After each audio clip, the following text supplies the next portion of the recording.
Futureproof is sponsored by Carrot Events, showcasing your company values with high-impact, bespoke events.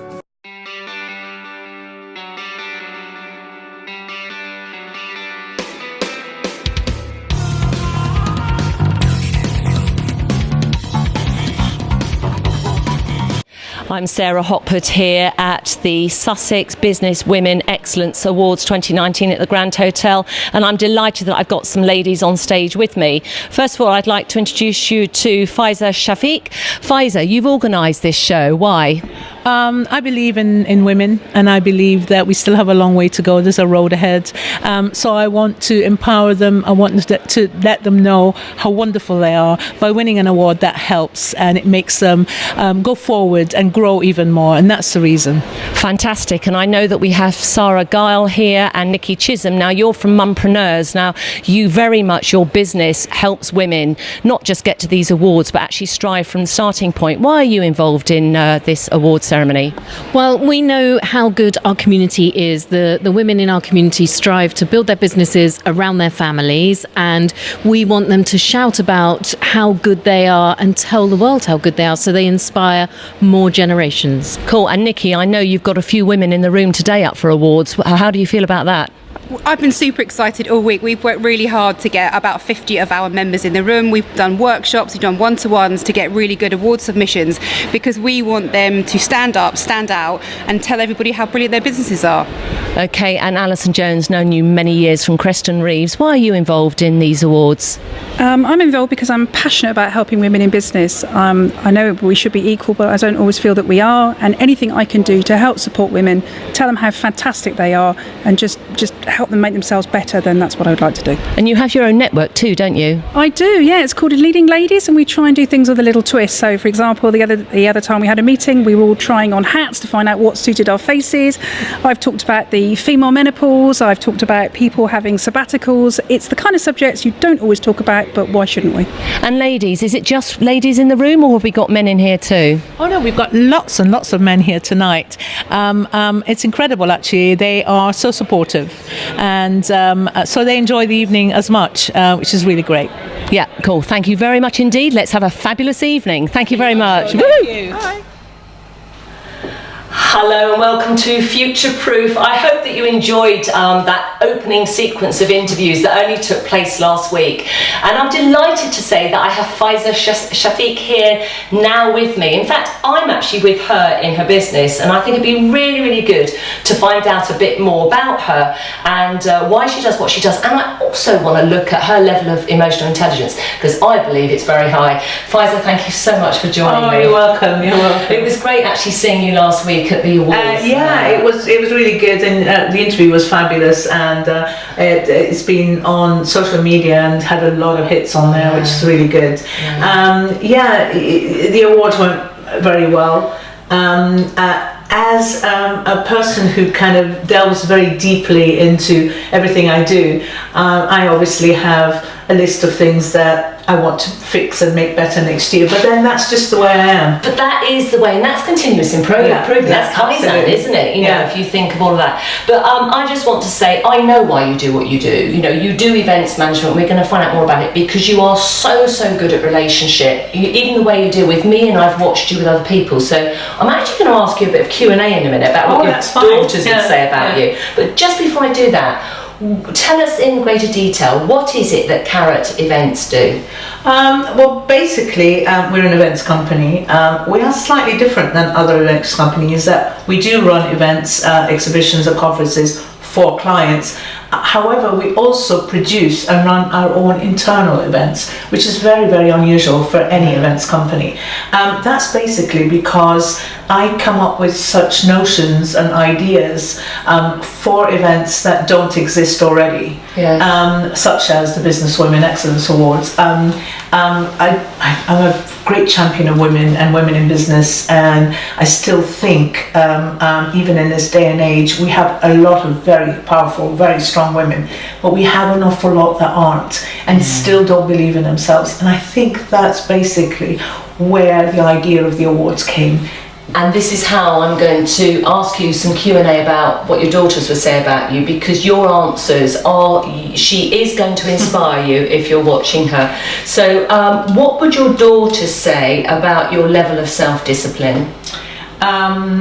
A bit 200% plus. Yeah, I am very self-disciplined. I'm self-critical. I put my head on a pillow at night and I go through everything that I've done during the day and criticize myself, basically. Right, that is, it sits with people who have a high self-discipline, but always remember, and I hope this comforts you and makes you feel better, is people who are perfectionists, if that's what we like to call ourselves, are critical of other people, but we're also highly critical, in fact more critical of ourselves. And I always say, why don't you run better with the word excellence, because excellence gives you some manoeuvrability in there. Be excellence, like the Women Excellence Award. But it is not so-called perfection. A perfect human being messes it up. I'm not perfect, and that's why I'm critical of myself, because none of us are. No, that's right. We try to attain to be, but none of us are. And something my father told me many, many years ago as a small child, he said, you'll learn till the day you're no longer on this earth.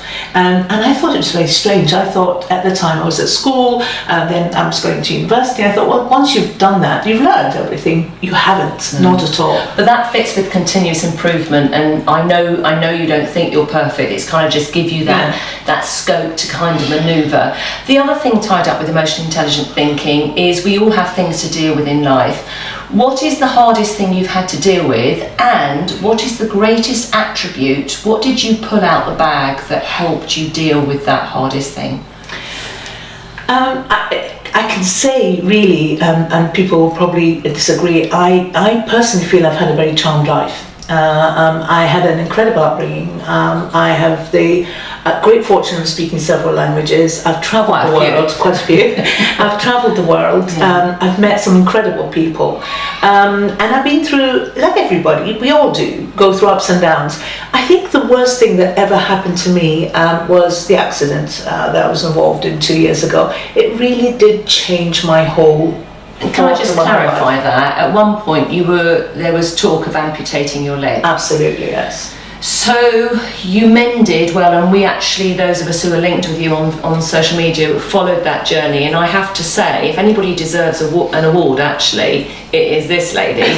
But I just to inspire other people, what was the greatest act? Was it your father's words ringing in your ears? What was it that encouraged you? And it was so hard. Well, it was actually a great uncle of mine speaking on WhatsApp from Egypt. I'm Egyptian of origin, and he said to me, well, my dear, you got away with it for so many years, 20 years in the UN, and nothing happened to you apart from a few scratches. So it was your time. So deal with it. And I was in a hospital bed when he said that, expecting to get, oh, poor you, or whatever, the complete opposite. And it just made me wake up, and it made me think, well, you're alive. Yes. You're here. Yes. You've got another chance. Just get on with it. Yes. And that's my philosophy, really, basically. Just get on with it. That's in your toughest time. Sometimes you need that anyway. Yeah. So another thing tied up with emotional intelligence and your children, we literally just have a minute, is how able are you to what I call read a room? Are you aware of what other people are saying and doing? Do you read, for example, body language and I think you do because of how you respond. Tell me more about that. Absolutely. I think each and every one of us, we can reach some people, but we can't reach others. It is all to do with the character bonding. It's to do with I think they're called phenoms or something. It's an attribute where a person opposite you can know instantly, I'm actually going to get on with that person, or you can know instantly, this isn't going to work. You can't fit with everybody. What I do tend to do is I have this great luck of being able to be drawn to people that I work well with, they work well with me, and we can grow together. And that, I think, is a very lucky attribute to have. So we're going to go into the break now, so do stay with me. But I would actually say, rather than that being lucky, I think you have high levels of emotional intelligence. So you are able to be aware of what's going on around you and tune in to what you want and tune out to what you don't want. Stay with us, and I'll be back.